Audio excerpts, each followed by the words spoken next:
David, let's start off with your career and how you got into IT. So I guess I was very interested in technology from an early age. It started with a Hornby train set, which I was trying to reprogram to make work in different circumstances. I pulled that thing apart at the age of 8, 9, 10, and that really set me on a career of looking at things anything that had a battery, anything that had a power source, anything that was technology. If I looked at things after that, I was involved in a number of things with television. I got to work on a number of broadcast elements, doing things with satellites from an early age. I really enjoyed that. I've always been involved in electronics. My first few degrees, and I think I've got 6 degrees.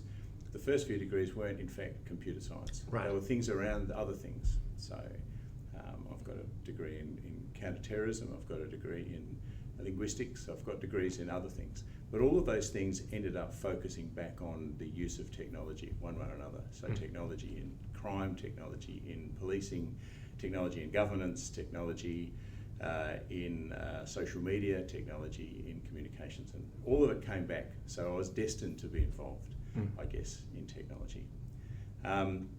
I got a very, very kind offer to be involved with Edith Cowan University, and I was there to set up the very first security research centre into cybercrime, and I really enjoyed that. That was a fantastic opportunity. Cybercrime was a young thing then, so sure. I'm very grateful to Professor Tony Watson, who gave me a chance and allowed me to be involved in setting that up. They were, I wouldn't say cowboy days, but they were days where things weren't organised in the same way that we have now. So they were frontier days. You got to have to create solutions for all sorts of things. Yep. And people didn't understand cybersecurity the way that they do now. It's very nuanced and it's very well regimented. So they were great fun. At the same time, they had all sorts of ups and downs and terrible tragedies. Yeah. I was motivated partly by, I guess, 9/11.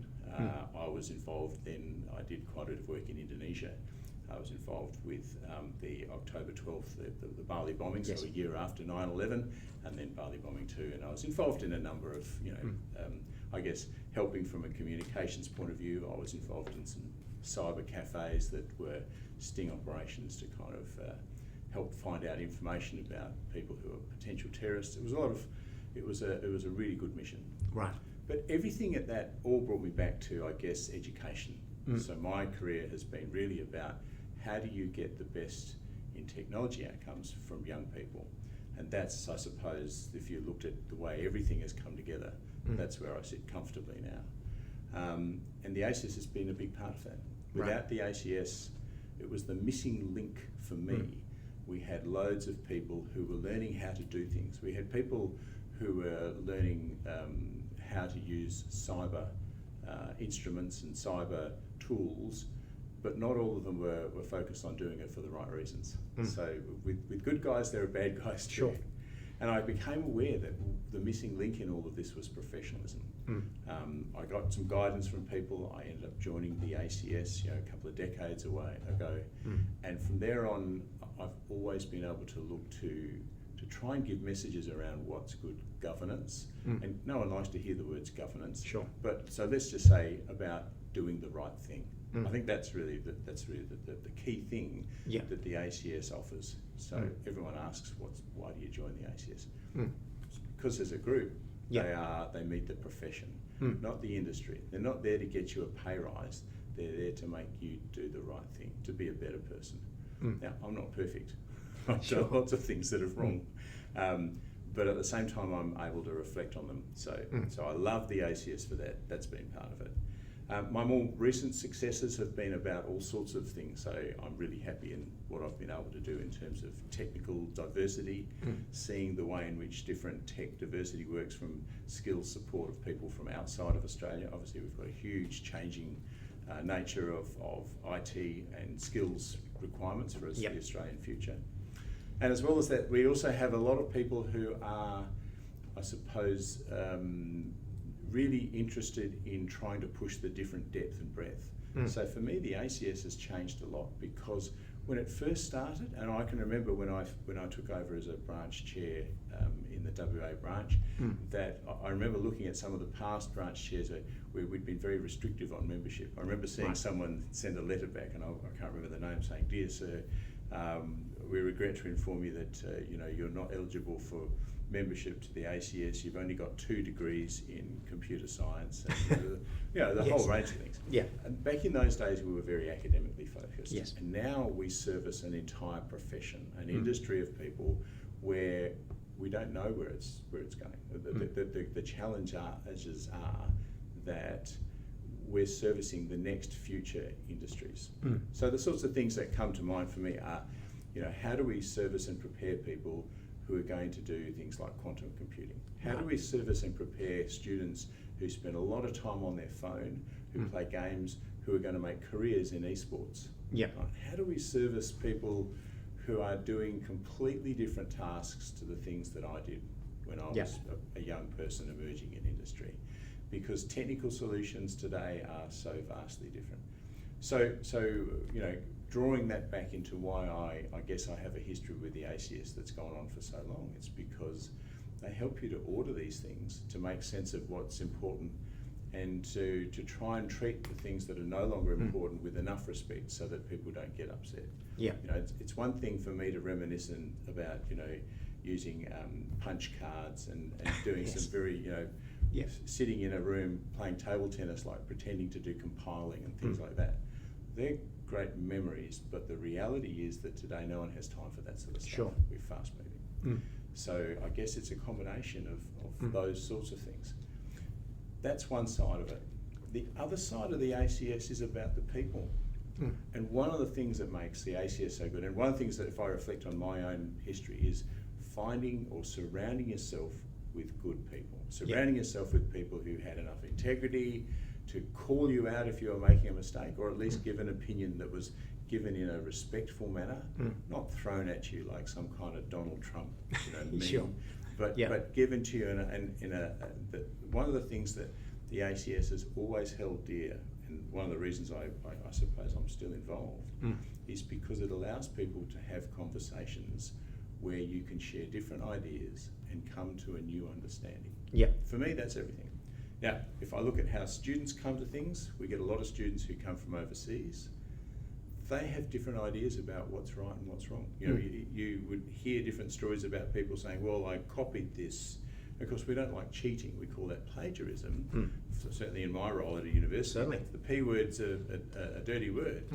But we have people that come from other cultures where it's respectful to copy the words of another person and to repeat them as if they're somehow the truth. Yep. And so coming to an understanding between different cultures is really important, and the ACS is a huge part of that. I've got to tell you, that's only something in the last 10 years, but it's such a wonderful part of what the ACS does. They bring together different cultures of people. So I was lucky enough to be made a fellow of the ACS. Yes. And my work if you look at my citation, it is on the basis of work that I did on helping older people with cybersecurity. So there was a growing population of old people. They were all being taken advantage of. They were hopeless at using technology. You could argue that many old people still are the same now. The plight of the elderly is an ongoing challenge. The difference is now, of course, that cyber criminals are looking for companies. They're looking for bigger fish to fry than the average old age pensioner or the person who didn't use a computer or didn't learn computing when they were a kid. Yeah. But I like to think that my work in terms of helping older people there was a real eye-opener to understanding the key importance of putting technology and people together. If you take people away from technology, then you don't need me. We're going to have AI in a few years' time that can do everything that I can do. But what I can do is I can talk to people and help to understand and explain to them why things don't work. So if I look at my most successful element, if you look and say, it's driven by the ACS's ability to allow me to talk and share things with different people. It's magic. Yeah. And there's a lot of different places where you go where they just simply shut you down on the conversation. They just want the output, Right. not the outcome. Yeah. So outputs are about making sure that it was done by this time on this day and this hour and so on, Yep. ticking boxes and so on. Yes. And the profession is about, hold on, we don't need to rush anything. Let's get this right. Get it right the first time rather than getting it done quickly. And I think it's that speed of things. I mean, I constantly lament young people coming through saying, "I want it now, because we live in an age where you've got to go to the beat of the clock in terms of getting things done in time, because we're about to embrace things about ethics in terms of the ethical use of AI, the ethical use of large language models of ChatGPT, and we haven't even touched on some of the new challenges that will come up with quantum computing and the complete lack of ability to protect ourselves in terms of data and privacy. So that's going to be a really big challenge. But I'd like to think the way to do it is by means of different people coming to an understanding rather than listening to the rants and ravings of whoever's shouting loudest. Right. That's a big thing. ACS has always been allowing people at branches and across Australia to share their opinions. That's what makes me go. Yeah, right. So just spinning back on that, so when did you start your engagement with ACS?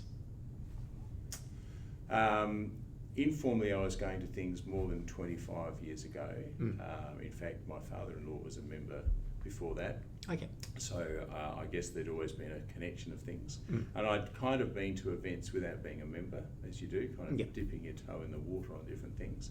But I guess it was just short of about 20 years ago that I think I signed on the dotted line. So yes, I'm a 2-decade veteran. And then moving up through the branch. So I was a branch chair for I did more than the full 4-year term. I ended up having to stay for another 6 months. I did that. Right. I think I've been on all sorts of different committees, from education committees to professional standards committees. I'm the National Fellows Chair, so I get to see other people coming through. Right now I'm the Vice President in charge of academics, so I look after all of the technical advisory boards, the Standards Australia boards, the International Federation of Information Processors, which is the international outreach for the ACS. And these are all really important things. I'm not the most important person in it. I just get to oversee how other people become important. And so for me, I really enjoy that challenge. It's not about being the smartest guy on the block, it's about being the guy smart enough to find the other smartest people and surround yourself with those kinds of people. And for the first few years of my engagement with the ACS, it was predominantly with men. We didn't have a lot of women. The thing I can really relax and enjoy now is that we've got a much greater blend of people, women and men coming together, people of all different diverse cultures and backgrounds, people who are neurodiverse, people who are divergent in all sorts of different ways. We just didn't do that before. We fitted everyone into a tiny box, and it was really useful if you were a white male. Now it's much more useful if you're anything but a white male. In fact, the more your differences are, what makes a difference. So thinking back to when I got involved, my first early kind of engagements were, I think back in 2010, I was selected as one of those ACS education across the nation. So ACS trooped me around to the various different states and branches and things. And that was great fun. I was talking in those days early elements about cybersecurity. That was great. I can remember, interestingly, the ACS would say, well, just go down to the car park and there's your car. You're driving to Toowoomba today. Right. Go, where's Toowoomba? I didn't know. So handed me a no map. Google Maps. So off you chuff and so on. I remember Toowoomba because I got a speeding ticket that day. Right. So that was an embarrassing moment. But going all over Australia to talk about different things to people was marvellous. Talking in the cities is great. Talking in the regions really opens your eyes to being able to see how diverse the membership is, because you see people who battle with different challenges by means of whatever technology they get to use, not so much on the technology which people who are really fabulously wealthy or have access to technology can use. The difference, I see it even now, but the difference between people who have 5G on their phone and can look up anything in a heartbeat, as opposed to people that live in country areas who don't have 3G, don't have the internet, and they're using a computer that's not connected on any kind of network system at all. Mm. And that's the difference. The whole range of different things. Technology works whether you're sitting in a tractor in the middle of a wheat field, hundreds of kilometres from everyone, Yep. or whether you're sitting in the cities in a cafe surrounded by hundreds of people on their mobile phones. Absolutely, yeah. Actually, let's explore that a little bit more. ACS's role in that, both as a national organisation with footprint in every state and territory, and also what your work is on the technical committees dealing with organisations like Standards Australia and globally with IFEP and so on. How important do you see those for both ACS and the tech sector? So IFEP and Standards are two very different beasts. Sure. Standards Australia is about finding the individual experts that we have within our broad membership and getting them to, you attach them to one of the different Standards Australia standards. The Standards Australia is a company that is trying to bring out the best technical specifications to make clear understanding as we bring more and more technical elements into what we do. So it started off, if you look, there's a standard for Bluetooth. Yep. And Bluetooth has changed along the way from various different variants.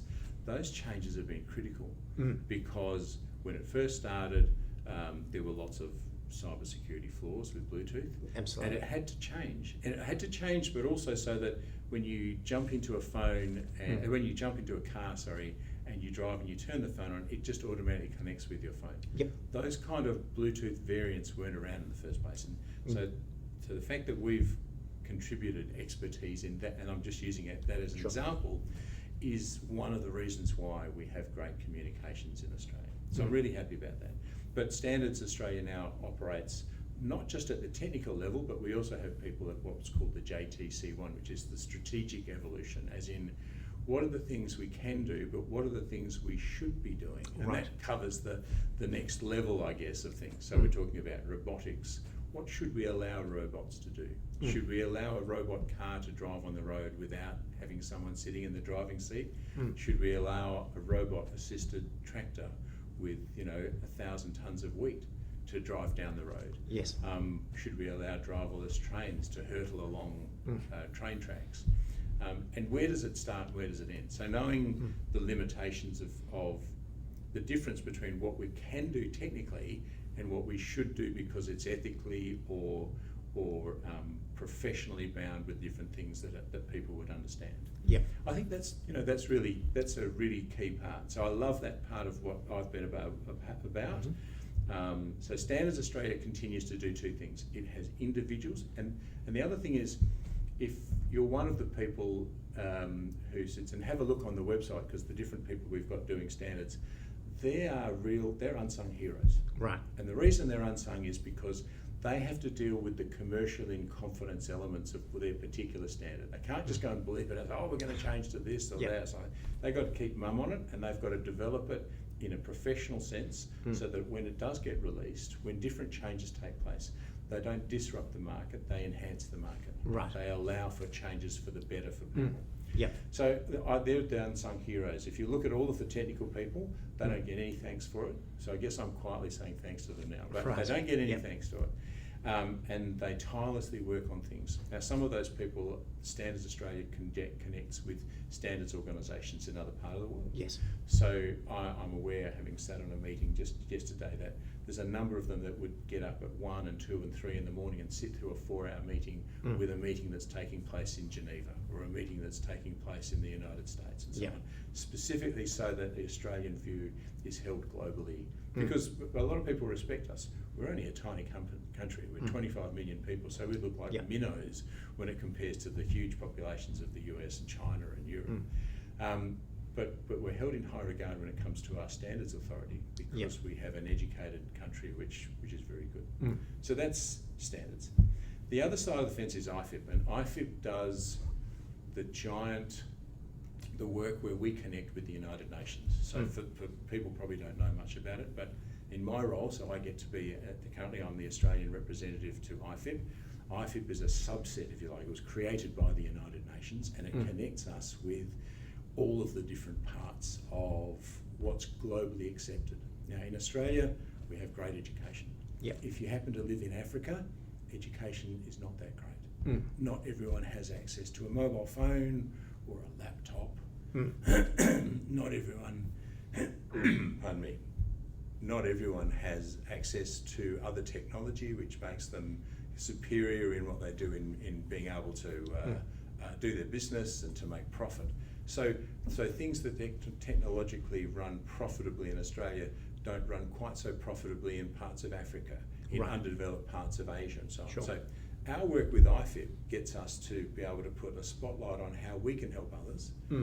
And also we get to focus in our own backyard. So one of my big projects that I personally work on is the way in which we can restore technology to First Nations people. Yes. Indigenous people miss out and have missed out on technology because, well, they've missed out on lots of things. Yes. And I guess if you're looking at the plight of Indigenous people, you'd say, well, there are health issues and there are cultural issues and there are education issues. Why are you focusing on technology?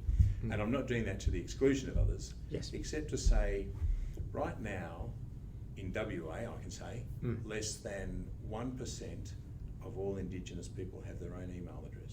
Yes. Now that's frightening. That means that every job that's advertised that says, please send your resume by email, only 1% of Indigenous people can even put the thing in to even apply, let alone attempt to get a job. So you can see that there are poor outcomes. So a really big part, and one of the things that the ACS needs to focus on are those kinds of issues. How do we bring technology in our own backyard? Because they're the same things that hurt people in the underdeveloped countries in Africa, in the underdeveloped or less developed parts of the Asian economy and the South American economies, and in places that are war-torn, or places like Afghanistan, where there's an enormous challenge because the current Taliban don't recognise the value of women, or don't. We've got literally thousands of people who are studying at university who are women who can't complete their degrees, can't leave the country, and can't contribute. So those are the sorts of things which I feel is a really big part of trying to levelling things up. It's such an honour and a privilege for the ACS to even be invited, let alone to be able to meaningfully take part. And that spreads out to a whole range of different people. We've got different IFIP technical committee chairs. So we have a technical committee person on cybersecurity. We have a technical committee person that looks at information systems, at programming, at data sharing, at privacy, at ethics. There's one that looks at games even. There's a whole range of different elements. And all of these different technical committees link up. Most of their linkages are on working groups, some of which are at universities, and we're privileged that there are so many universities that work underneath the ACS. It's really such a hand-in-glove thing. It works fantastically. But the other part of it is that the technical part of those things also work in the working groups of IFIP in industry. So when you've got industry, sometimes industry moves faster than academia. Sometimes you get, for example, I'll go back to Bluetooth. So Bluetooth devices are working to help pair phones with cars. That's great. But then other people come up with all sorts of other variants of applications for Bluetooth. So we've got Bluetooth variants on healthcare, on subdermal things, whether it's pacemakers, whether it's liver monitors, whether it's all sorts of health-related things. Those are the sorts of things that 1 in 2 Australians wear some kind of sports watch, whether it's a Garmin or a Fitbit or an Apple Watch or something. And all of those things are connected in such a way that we've got a global responsibility. Firstly, we record data. That's a big part of how we do things. But secondly, we have to make sure it's used responsibly, because we don't want it to be used so that someone can track me home, or know when I'm not home so they can rob my house, or perhaps find out that I didn't do the 5K walk I said I did yesterday. All of those things are really important. So this is where those working groups of IFIP, and literally there are hundreds of people, there are over 150 members of the ACS who are involved in IFIP projects.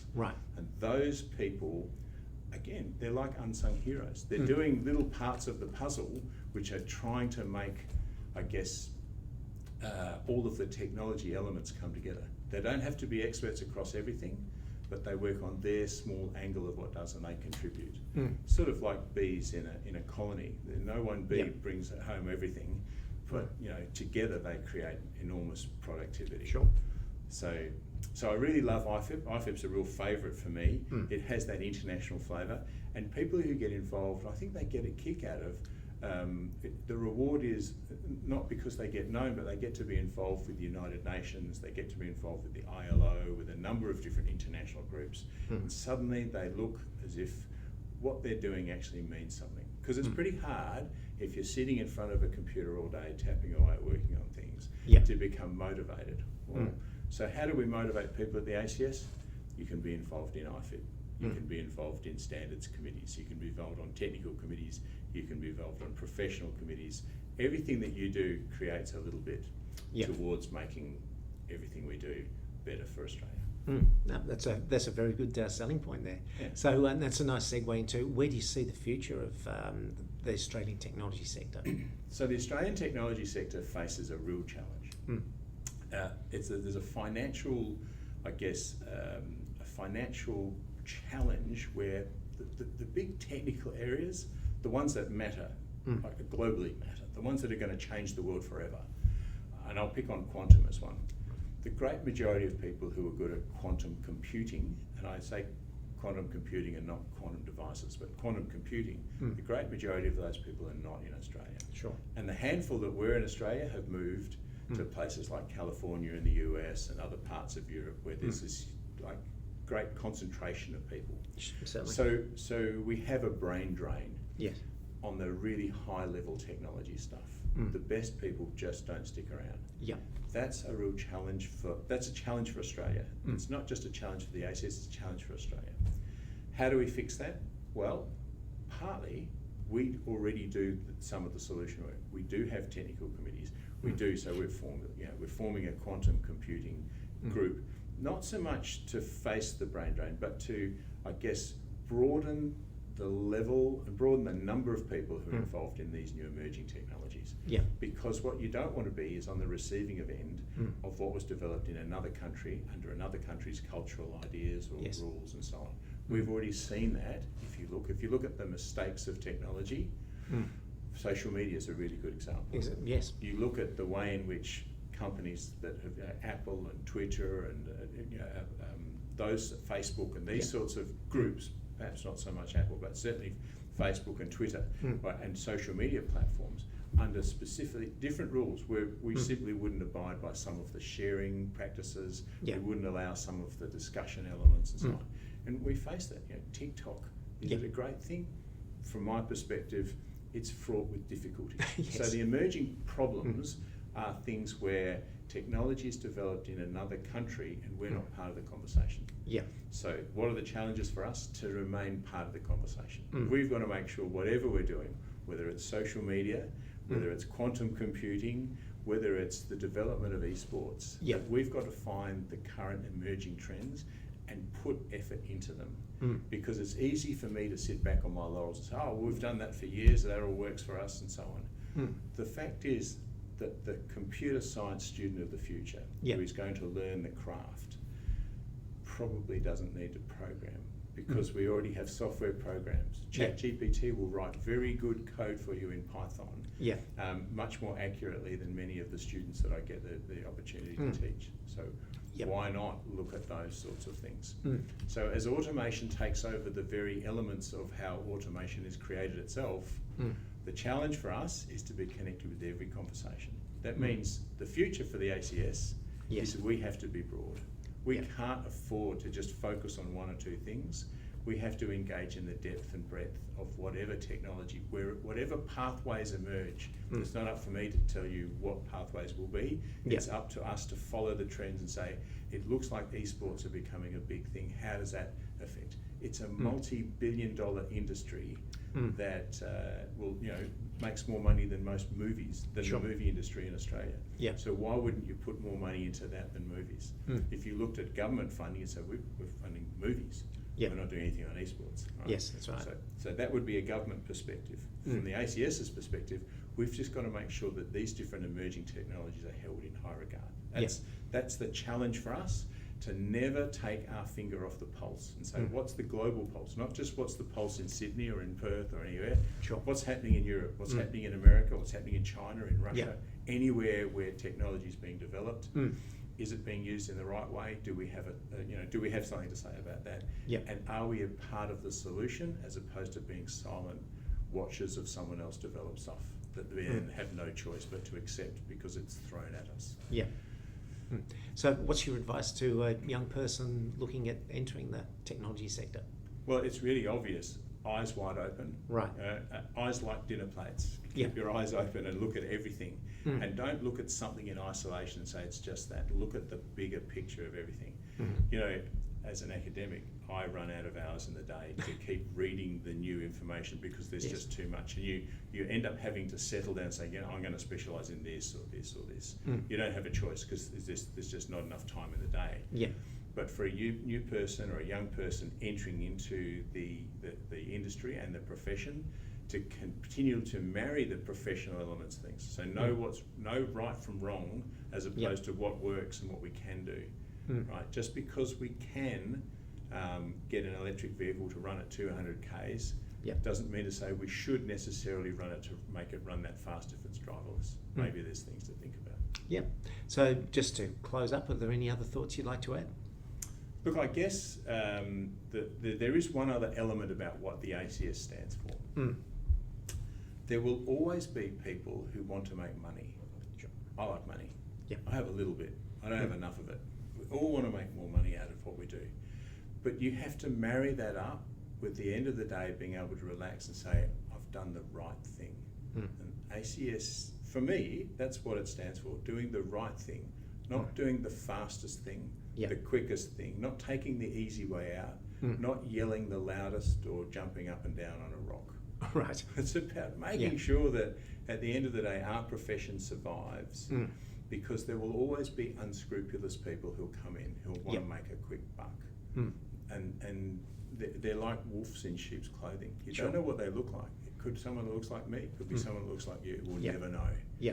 What we have to do is to keep eyes like dinner plates. And that's my advice for the future. Right. That's a great way to conclude. Thank you very much, David. Thank you very much, Paul.